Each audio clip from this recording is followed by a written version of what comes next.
CEO Serafina Blake fired Carter Hayes right there on the factory floor, ordering him off the property within 10 minutes.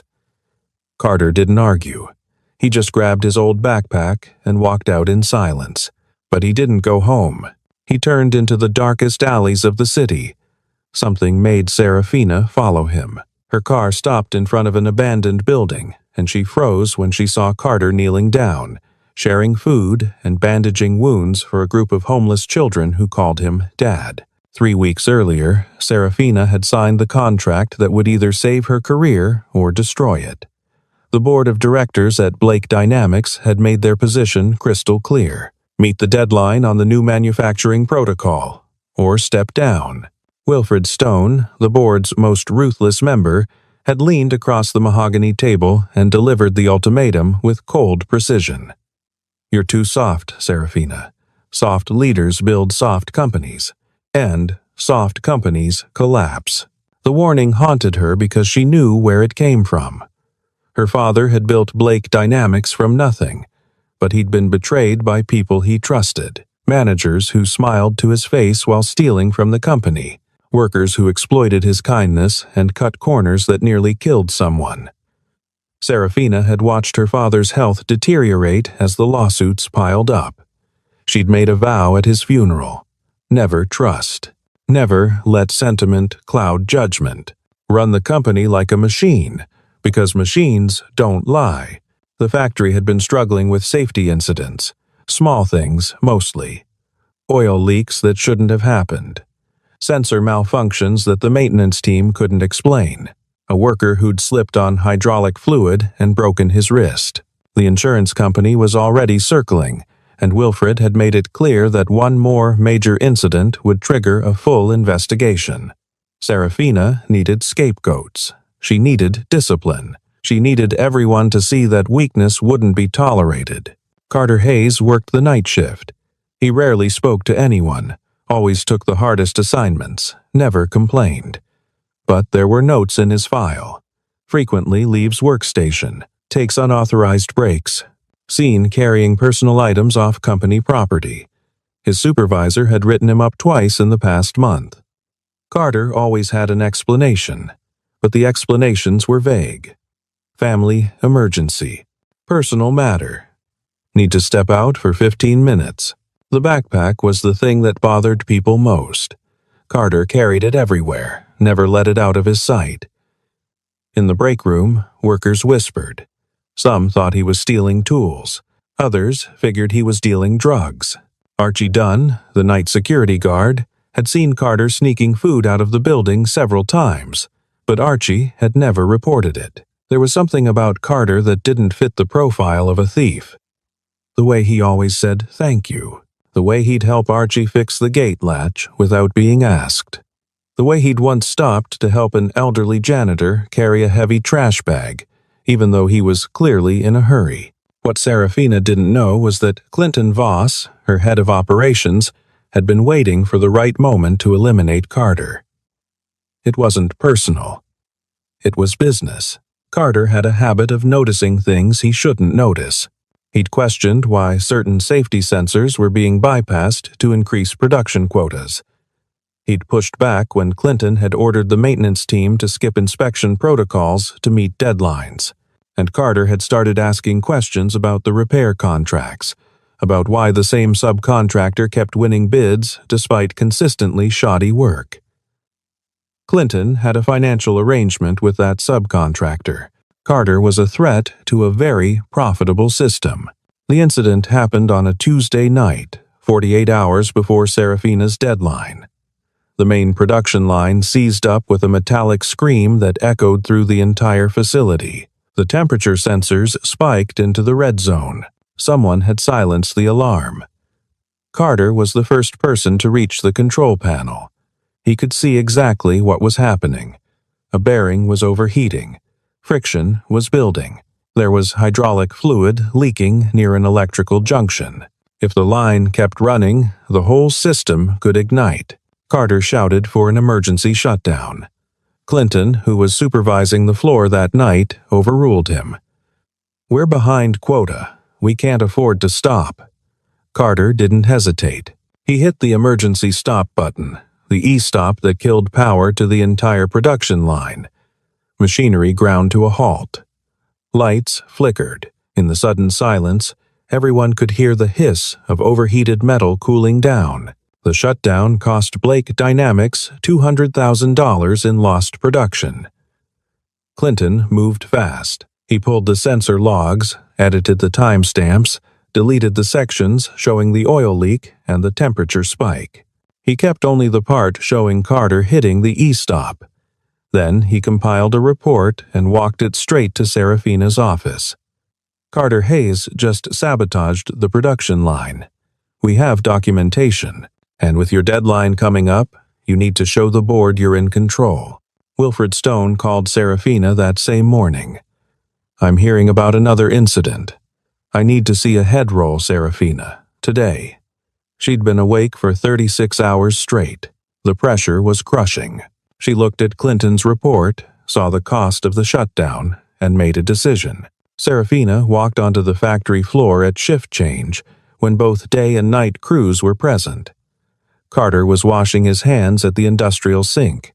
She didn't call him to her office. She wanted everyone to see. Carter Hayes, you caused significant damage to this company's operations. You acted without authorization and cost us hundreds of thousands of dollars. You're terminated. You have 10 minutes to leave the property. The floor went silent. Carter dried his hands slowly. He didn't argue, didn't defend himself. He just looked at Serafina for a long moment, and she saw something in his eyes that unsettled her. Not anger. Like he'd expected this. Like he'd been waiting for it. I need to get my backpack, Carter said quietly. His voice was steady, but there was an undercurrent of urgency she couldn't quite identify. He glanced at the clock on the wall. May I leave now? The question was strange. Most people would have argued, demanded an explanation, threatened legal action. Carter just wanted to leave. Immediately, Serafina nodded, and Carter walked to his locker, grabbed the worn backpack, and headed for the exit. Archie opened the gate for him, and Carter walked into the gray morning without looking back. Serafina should have felt relief. She'd done what the board demanded. She'd shown strength. But something nagged at her as she watched Carter disappear down the street. The backpack. The way he'd clutched it like it contained something precious. She'd glimpsed inside when he'd opened it at his locker. Bandages, children's medicine, bread, peanut butter, not tools, not stolen property. Archie approached her as she stood by the gate. The old security guard looked uncomfortable. Miss Blake, I know it's not my place, but Carter Hayes isn't a bad man. Serafina's jaw tightened. He cost this company $200,000. Archie nodded slowly. Maybe. But I've worked here 23 years, and I've never seen someone who. He used to ask me to keep the gate open an extra 30 seconds after his shift. Never told me why. Just always said thank you. The words stuck with Serafina. She tried to return to her office, tried to focus on the production reports, but her mind kept circling back to Carter. The bandages, the medicine, the bread, the desperate need to leave immediately. She made a decision she couldn't fully explain, even to herself. She got in her car, not the company sedan with the driver, but her personal vehicle. She told herself she was just checking to make sure Carter wasn't stealing anything. But that didn't explain why her hands were shaking on the steering wheel. She spotted him 3 blocks from the factory.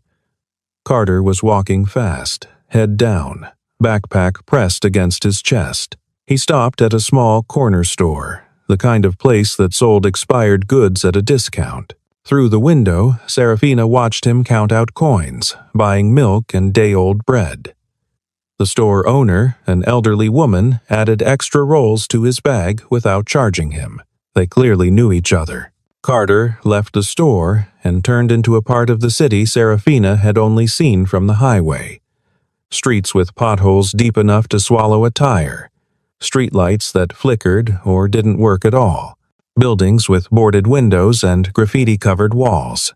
This was where people came when the system had chewed them up and spit them out. Serafina's corporate instincts screamed at her to turn around, but she kept following. Carter moved through the neighborhood like someone who belonged there, taking shortcuts through alleys, avoiding the main roads. A child, maybe 10 years old, stood at a corner like a lookout. The kid saw Carter and ran ahead, clearly delivering a message. Serafina parked her car a block away and followed on foot, staying in the shadows. She found him in the skeleton of an abandoned apartment complex, one of those buildings the city had condemned but never demolished. The windows were empty frames. The front door hung on one hinge. Inside, Serafina could see a faint glow, like candlelight or flashlights. She heard voices, children's voices, and then she heard something that made her chest tighten. "Dad's here!" Serafina moved closer, pressing herself against the concrete wall, peering through a crack in the boards. The sight that met her eyes shattered every assumption she'd made about Carter Hayes. He was kneeling on the filthy floor, surrounded by children, 4 of them ranging in age from maybe 6 to 12. He was dividing the food into equal portions, carefully cutting the bread, measuring the milk into mismatched cups. He wasn't rushing. He was talking to each child individually. A girl with tangled dark hair held up a scraped knee. Carter cleaned it with bottled water, applied antibiotic ointment, and wrapped it with a bandage from his backpack. "Matilda, you need to be more careful on those stairs," he said gently. The girl, Matilda, smiled. "I was trying to get the good blanket from the 3rd floor." An older boy, thin and wary, stood watch by a broken window. "Leo, come eat," Carter called. The boy, Leo, shook his head. "Someone needs to watch." Carter's voice was firm but kind. "I'm here now. You can rest." Leo hesitated, then walked over and sat down next to a younger boy who was already eating. Carter ruffled the younger boy's hair. "Oliver, slow down. There's enough." The smallest child, a boy who couldn't have been older than 6, crawled into Carter's lap. The little boy nodded, but Serafina could see him trembling. Carter wrapped his jacket around Finn and held him close. "Bad dreams again?" Finn whispered something Serafina couldn't hear. Carter's response was quiet, soothing. "I'm right here. You're safe." Serafina couldn't move, couldn't breathe. The man she'd fired, the man she'd publicly humiliated, was acting as a father to children the world had abandoned. This wasn't charity. This wasn't a publicity stunt. This was a man who'd made these children his life. She stood there for 10 minutes, watching Carter teach Matilda how to read from a battered book. Watching him help Oliver with arithmetic, using pieces of cardboard as a makeshift whiteboard. Watching him check Finn's forehead for fever. Watching Leo reluctantly accept food while maintaining his protective stance. These children called him Dad, not because of biology, but because he was the only stability they'd ever known. Serafina finally understood why Carter had needed to leave immediately, why he'd taken those 15-minute breaks, why he'd carried that backpack everywhere. He wasn't stealing from the company. He was stealing time to keep 4 children alive. Carter had been a safety engineer once. Serafina didn't know this, but she would learn it later. He'd been good at his job, specializing in emergency response systems. 2 years ago, there'd been a fire at a temporary shelter across town. A child had died because the smoke detectors had been disabled to save money on battery replacements.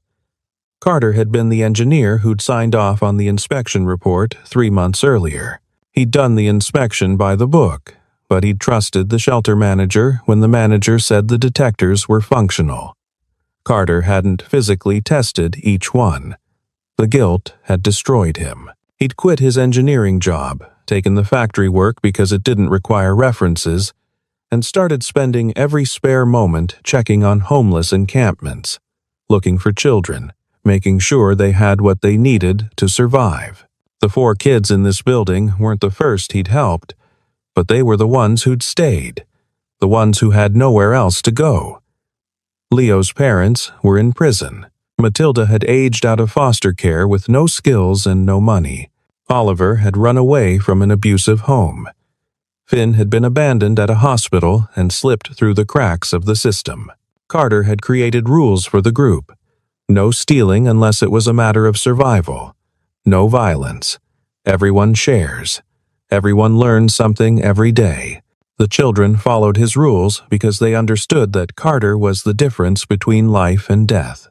Serafina backed away from the building, her hands shaking. She got into her car and sat there for 20 minutes, staring at nothing. Everything she believed about strength and discipline and business was collapsing. She'd fired a good man, maybe the only genuinely good man she'd ever met. And she'd done it because she'd been too afraid to question, too proud to listen, too convinced that trust was weakness. The next morning, Serafina learned that the abandoned building was scheduled for demolition. The city had finally approved a redevelopment project for the entire block. Notices had been posted 48 hours earlier. The residents had 2 days to evacuate. The children had 2 days to find somewhere else to hide. When she looked at the development plans, Serafina saw the contractor's logo and her stomach dropped. It was the same company that had been doing the shoddy maintenance work at Blake Dynamics. The same company Clinton Voss had been pushing contracts to. The redevelopment project was a partnership deal, and buried in the paperwork was Blake Dynamics' name, a minor investor providing equipment and materials. She'd signed off on it months ago without reading the details. Her company was helping to destroy the only home those children had. That night, Carter didn't return to the building. He stayed outside, watching as city workers posted the final notices. The children were terrified. Leo was trying to organize their few belongings, stuffing everything into plastic bags. Matilda was crying quietly. Oliver was pacing like a trapped animal. Finn wouldn't let go of Carter's leg.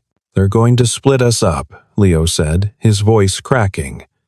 "They're going to put us in different places." Carter knelt down, trying to project a calm he didn't feel. "I won't let that happen." But they both knew he had no legal standing. He wasn't their guardian. He had no parental rights. If the authorities found these children, they'd be separated, processed through a system that had already failed them once. Serafina arrived just after sunset. She stepped out of her car wearing an expensive coat and carrying an envelope.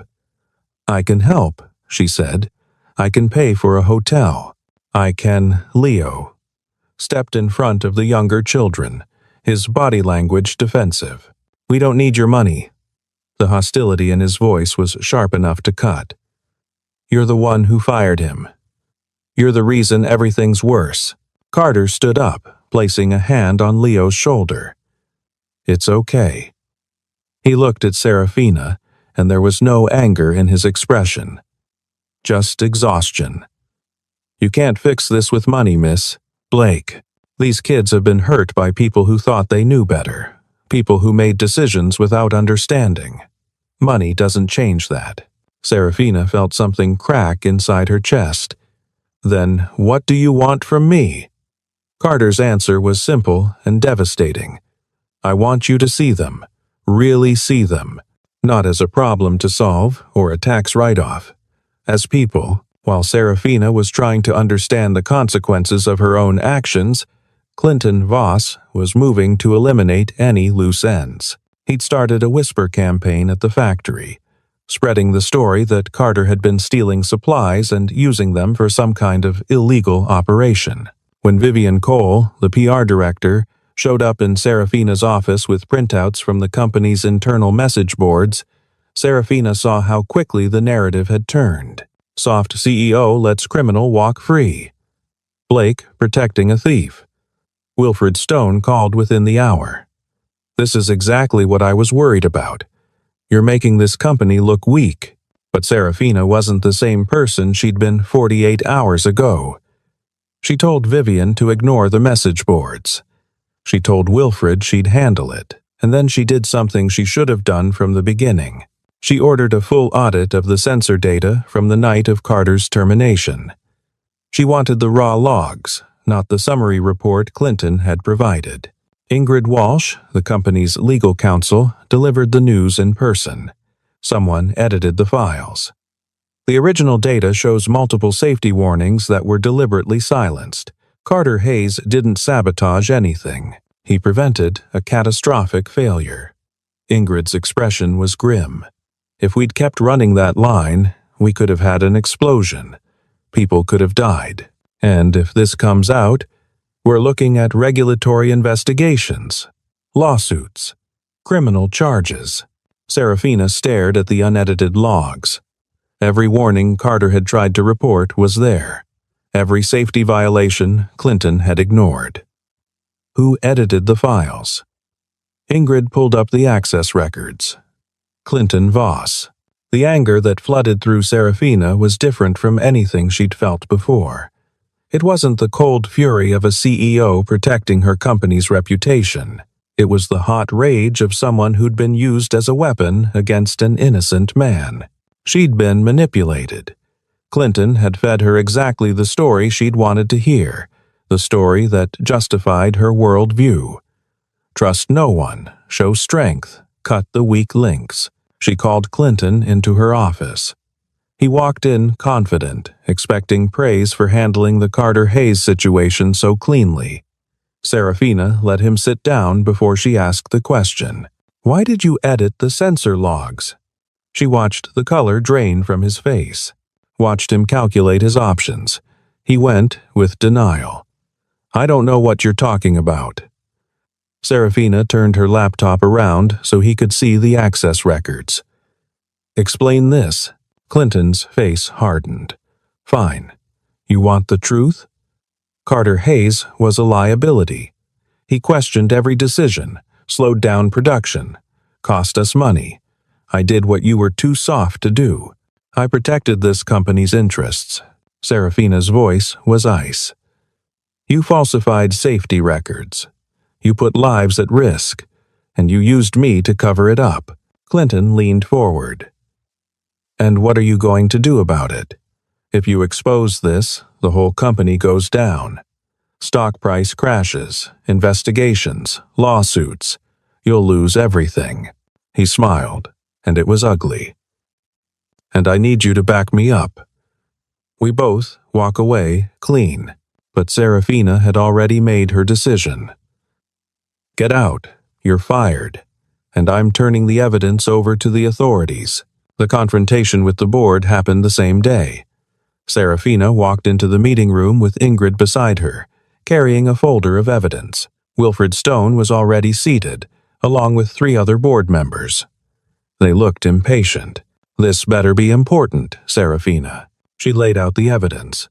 The falsified reports, the safety violations, Clinton's scheme with the maintenance contractor, the board's financial exposure if any of this became public. We need to self-report to the regulatory agencies, she said.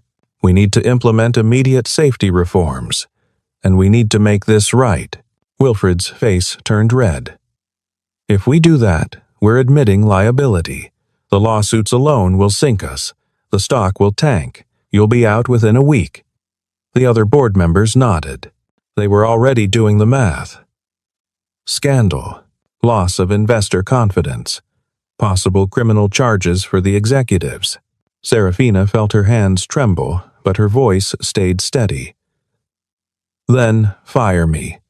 But I'm not burying this. Wilfred stood up. You're making an emotional decision. This is about those homeless kids, isn't it? You're throwing away the company your father built for a man you fired and some street children. His voice dripped with contempt. This is exactly why women don't belong in leadership. You let sentiment cloud your judgment.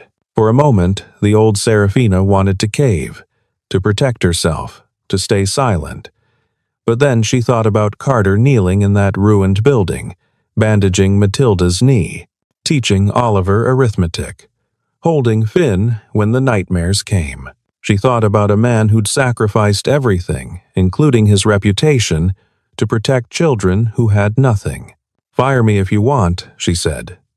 "But I'm not selling my conscience to keep a title." The board voted. 3-2. Temporary suspension of executive authority pending a full investigation. Serafina walked out of that boardroom knowing she might never walk back in as CEO. The media would crucify her. The investors would bail. Everything she'd built would collapse. But for the first time in years, she could breathe. She went to the abandoned building that night to tell Carter what she'd done. But when she arrived, she smelled smoke. Flames were already climbing the walls. Orange and hungry, feeding on old wood and dry rot. People were screaming. She could hear the children inside. Carter was already there, running toward the fire. Serafina grabbed his arm. "You can't go in there." He shook her off. "They're inside." He pulled his shirt over his mouth and disappeared into the smoke. Serafina stood frozen for maybe 3 seconds before her brain caught up with her body. She dialed 911, screaming their location into the phone. Then she ran in after him. The heat was suffocating. The smoke burned her lungs. She could barely see through the thick black clouds. But she could hear Carter's voice, calm and commanding, using his safety training. "Leo, stay low." "Matilda, cover your mouth." He was moving through the building like he'd memorized the layout, guiding the children toward the emergency exit in the back. Serafina found Matilda coughing near a collapsed beam. She grabbed the girl and pulled her toward the sound of Carter's voice. Oliver stumbled past, supporting Finn. Carter had Leo by the hand, dragging him through the smoke. They made it to the back exit just as part of the roof collapsed behind them. Outside, they collapsed on the pavement, gasping for air. Fire trucks were arriving, sirens wailing. Paramedics rushed forward with oxygen masks. Serafina's expensive coat was ruined, covered in soot and ash. Her hands were burned. She didn't care. She was staring at Carter, who was holding Finn and counting heads to make sure everyone was out. Carter looked at her, his face streaked with ash, and said something she'd never forget. "You could have died in there." Serafina's voice came out raw from the smoke. "I already killed you once with my decisions. I wasn't going to do it again." Archie Dunn, who'd followed Serafina when she'd left the company in a panic, had caught something on his phone camera. People moving around the building before the fire started. He'd recorded them, thinking they were looters. But when he showed the footage to the fire marshal, the investigation turned from accident to arson. The people in the video worked for the development company, the same company Clinton had been funneling contracts to. The fire was meant to accelerate the demolition timeline, clear out the homeless population, and eliminate any evidence of corner cutting in the building's original condemnation. Clinton had one last card to play, and he'd played it viciously. The police arrested 3 people that night. 2 days later, they arrested Clinton. He fought all the way to the police car, screaming that Serafina had destroyed the company, that she was protecting criminals, that the homeless kids were just trash that needed clearing out anyway. The media storm was immediate and brutal. Blake Dynamics' stock dropped 18% in 24 hours. Investors demanded answers. Wilfred Stone called an emergency board meeting and moved to permanently remove Serafina from the CEO position. The vote was scheduled for the following Monday. But something unexpected happened. Ingrid Walsh had been quietly compiling evidence. Documentation of every safety violation Clinton had covered up. Every falsified report. Every bribe to inspectors. She released it to the regulatory agencies and the media simultaneously. The story stopped being about a CEO protecting homeless children. It became a story about corporate corruption, about a whistleblower CEO who'd risked everything to do the right thing. The board's vote to remove Serafina failed. Wilfred Stone resigned 2 days later when his own financial ties to the development scheme came to light. The company's stock stabilized, and slowly, painfully, Blake Dynamics began the process of real reform. But Serafina knew that fixing corporate corruption was only half the problem. Carter and the children still had no home. The temporary shelter the city had provided was exactly the kind of institutional nightmare Carter had been trying to protect them from. Leo was already getting into fights. Finn had stopped talking. The system was grinding them down exactly the way Carter had feared. Serafina worked with Ingrid to create something different.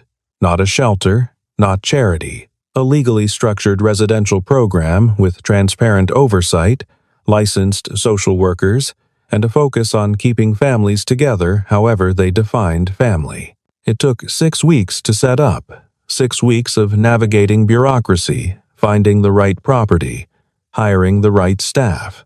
Carter was involved in every decision, making sure the program served the children's actual needs, not what administrators thought they needed. Blake Dynamics funded it, but at arm's length through a separate nonprofit foundation. Serafina made sure the company's involvement was structured to prevent conflicts of interest. She put independent board members in charge. She wanted the program to survive, even if Blake Dynamics didn't. Carter didn't take a management position. He didn't want an office or a title. He took a job as the facility's safety coordinator and on-site mentor. He'd be there for the children, but he'd also make sure that what happened to him, that fire 2 years ago where a child had died because of neglected safety equipment, never happened again. On the day the center opened, Serafina arrived without the corporate car, without the designer clothes she usually wore to public events. She came in jeans and a simple sweater, carrying bags of groceries and books the children had requested. Not because she wanted credit, because Carter had taught her that showing up was more important than showing off. Finn saw her first. The little boy who'd been so traumatized by the fire that he hadn't spoken in days came running across the common room and wrapped his arms around her legs. "Miss, Serafina, are you staying for breakfast?" Serafina looked at Carter. He was standing in the doorway of the kitchen, wearing an apron, helping Leo cook pancakes. Matilda was setting the table. Oliver was reading a book in the corner, actually relaxed for the first time since she'd met him. This wasn't a perfect ending. These children still had trauma to work through. The system that had failed them was still broken. But they had a chance now. They had stability. They had someone who saw them as people, not problems. Carter walked over, still holding a spatula, and he said the same thing he'd said that first night in the abandoned building, but now it meant something different. "Welcome home." Serafina didn't say anything. She couldn't, because she realized Carter wasn't just talking about the children finding a home. He was talking about her.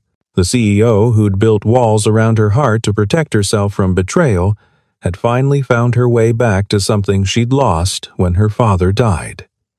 Trust, connection, the understanding that real strength wasn't about building barriers. It was about building bridges. She'd been speechless twice. Once, when she'd seen Carter caring for children in that ruined building. And now, standing in this bright, clean space full of laughter and hope, she was speechless again. Not because she had nothing to say, but because she'd finally found something worth protecting that couldn't be measured in quarterly reports or stock prices. Carter went back to the kitchen. Finn tugged on Serafina's hand, leading her to the table. "You can sit next to me," he said. And for the first time in longer than she could remember, Serafina sat down at a table full of people and felt like she belonged.